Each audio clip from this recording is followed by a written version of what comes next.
Wanna get this briefing by email?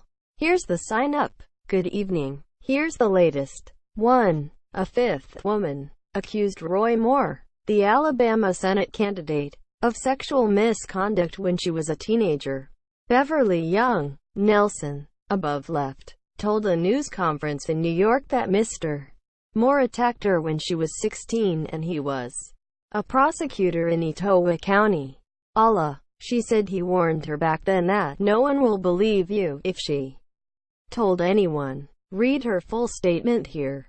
Republican leaders, including the Majority Leader, Senator Mitch McConnell, are calling on Mr. Moore to drop out of the race and some want Attorney General Jeff Sessions to return to his old seat. We collected the best writing from the right and left on the allegations. Blank. 2. President Trump said he had a great relationship with Rodrigo Duterte, his Philippine counterpart. Human rights issues barely came up during their first face-to-face meeting, though Mr. Duterte stands accused of ordering thousands of extrajudicial killings in his nation's war on drugs. This video collects some of Mr. Duterte's more violent exhortations. On the streets of Manila, riot officers clashed with protesters near the American Embassy. Our photographer has been traveling with Mr.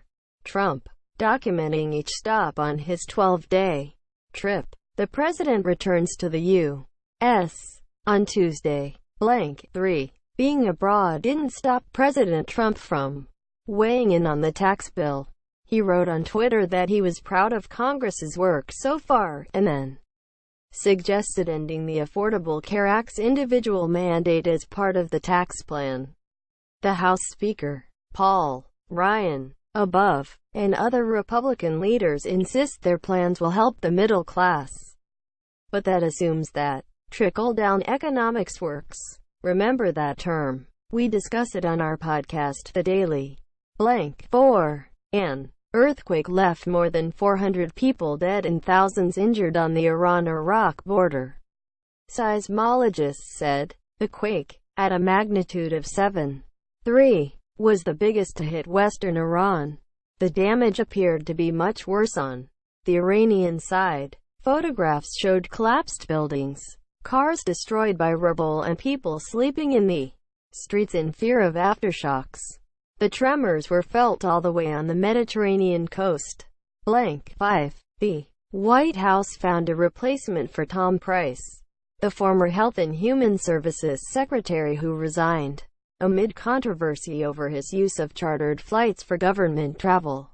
The nominee is Alex Azar, above, a pharmaceutical executive who had a top position at Eli Lilly until January. He'll be a key player in the president's efforts to crack down on drug prices. Blank. 6. There are warning signs of a mental health crisis in Puerto Rico, with much of the population showing symptoms of post-traumatic stress. Milagros Serrano Ortiz, above, sought treatment for her anguish. Health officials say returning to a routine is the most important step toward overcoming trauma, like the experience of living through a deadly storm. But scarce water and electricity, and few signs of normalcy, make that impossible on the island. Side note: the tiny Montana Energy company that was contracted to rebuild the island's power grid built at a rate far above the norm. Blank. 7. 2 Navy SEAL commandos under investigation in the strangling of an Army Green Beret soldier in Mali have been under scrutiny in another crime. Several service members told our reporters the theft of money from a fund used to pay confidential informants. The revelations may shed light on a possible motive in the death of Staff Sergeant Logan J. Malgar, above, a 34-year-old veteran of 2 tours in Afghanistan. He was found dead in June.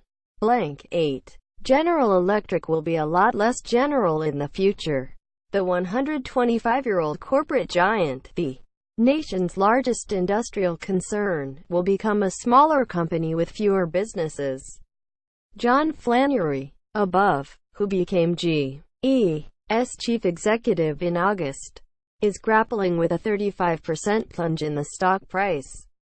This year, he announced that more than $20 billion worth of assets were earmarked for sale in the next couple of years. 9. One of our best read articles today is this blockbuster from the weekend. How the unsolved leaks of NSA cyber weapons have sown chaos in the agency worldwide. Above, Jake Williams, a former member of the NSA's hacking unit who was outed on Twitter by the Shadow Brokers, the mysterious group that obtained NSA cyber tools, either through an insider leak or hacking, or perhaps both. It's a disaster on multiple levels, he said. It's embarrassing that the people responsible for this have not been brought to justice. Quote, 10. Finally, floating cities have long been the stuff of science fiction. But there are now companies, academics, architects and even a government, that of French Polynesia, working together on a seasetting prototype by 2020. It would essentially be a startup country, said the president of the Seasteading Institute, which is working on making the rendering above a reality. Have a great night. Your evening briefing is posted at 6 p.m. Eastern, and don't miss your morning briefing, posted weekdays at 6 a.m. Eastern, and your weekend briefing, posted at 6 a.m. Sundays. Wanna catch up on past briefings? You can browse them here. If photographs appear out of order, please download the updated New York Times app from iTunes or Google Play. What did you like? What do you want to see here? Let us know at briefing@nytimes.com. Yeah.